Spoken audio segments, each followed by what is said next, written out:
Hello students, myself Sunil Bansal. Today we will be discussing about armature winding of DC machines. So basically armature winding of DC machines is wound by two types.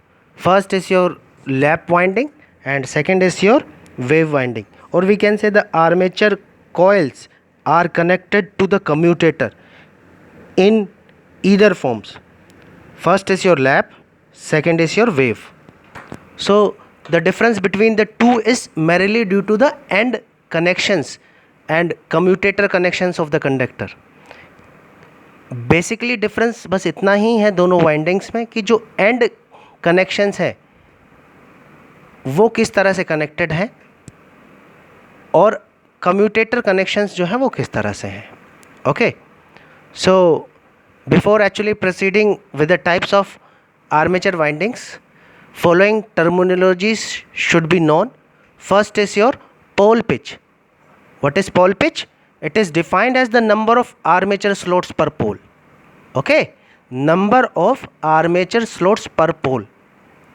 Suppose करो कि हमारे पास में total conductors हैं 36, क्योंकि जितने armature slots होते हैं उतने ही नंबर ऑफ कंडक्टर्स होते हैं. सपोज करो 36 कंडक्टर्स हैं और 4 पोल की हमारी मशीन है, तो 36 को हम डिवाइड कर देंगे 4 से, तो हमारे पास में नंबर आएगा 9. तो ये जो 9 है it is pole pitch. Means ये 9 जो है इतने आर्मेचर स्लोट्स हमारे पर पोल को रिप्रेजेंट करेंगे. मीन्स 4 पोल की मशीन है, हर एक पोल को 9 आर्मेचर स्लोट्स रिप्रेजेंट कर रहे होंगे. ठीक है, 9 × 4 = 36. Okay. Second is your coil span or coil pitch. It is represented by YS. Prefix में S आपका है. ओके, सो coil pitch या coil span आपका क्या होता है? ये it is the distance between the two sides of a coil measured in terms of armature slots. ये जो coil होती है हमारी, ये coil है, उसके 2 sides होते हैं, 2 पैरेलल sides होती हैं coil की. दोनों sides के बीच में जो डिस्टेंस है उसको हम बोलते हैं कॉल पिच. ओके, और we can say coil span और coil pitch. Okay. Third is your front pitch. Front pitch is what?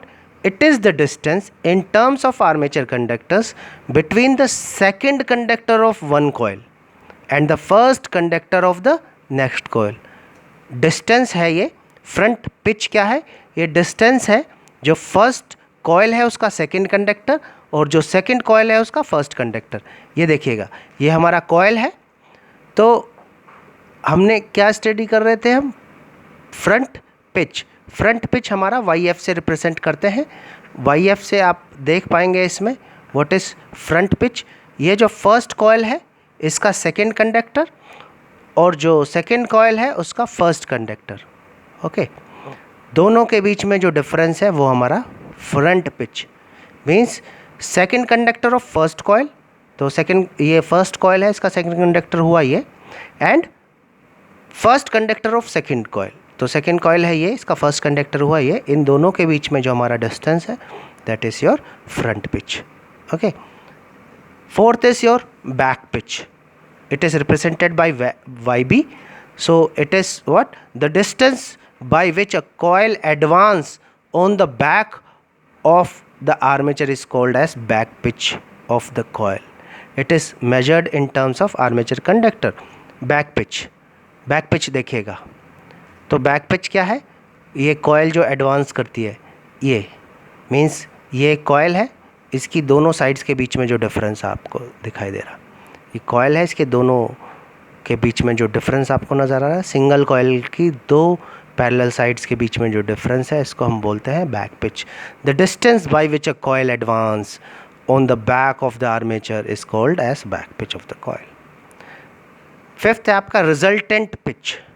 Resultant pitch YR से आप उसको रिप्रेजेंट करते हैं. The distance in terms of armature conductor between the beginning of one coil and the beginning of the next coil.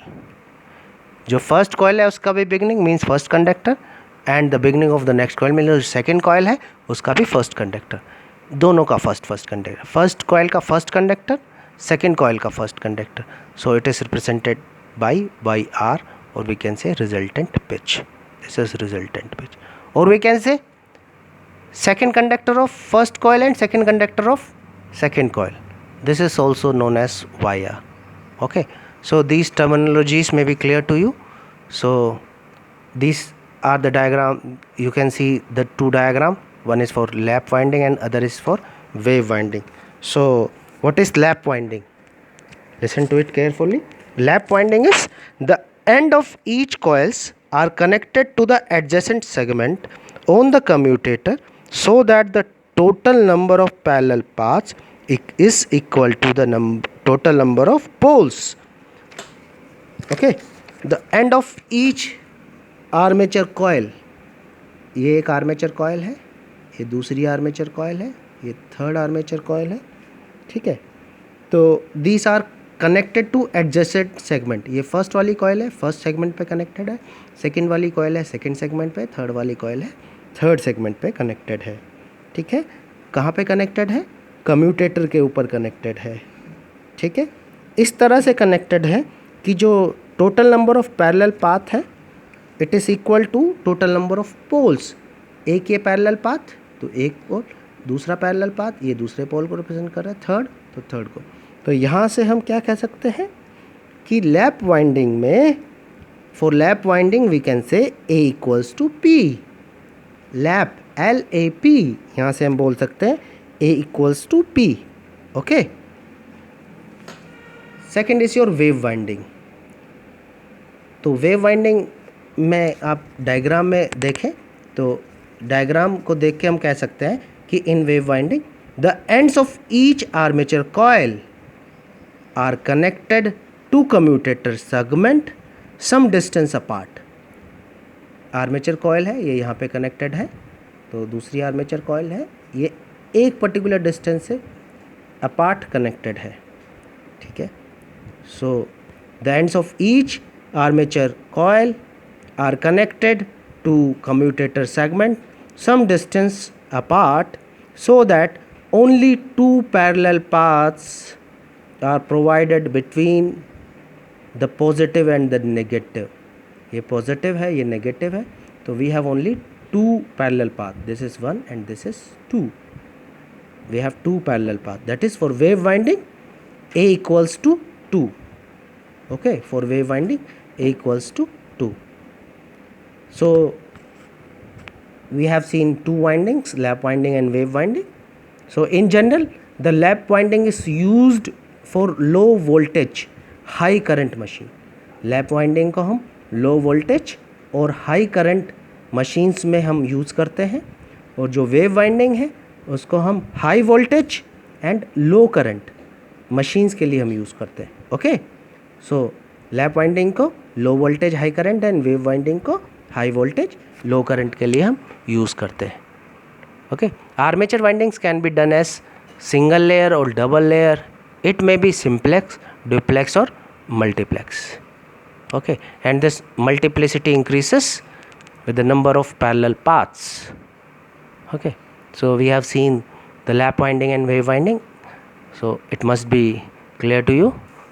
So you should go through the notes for detailed analysis of lap winding and wave winding. So we will catch you in the next lecture. Thank you.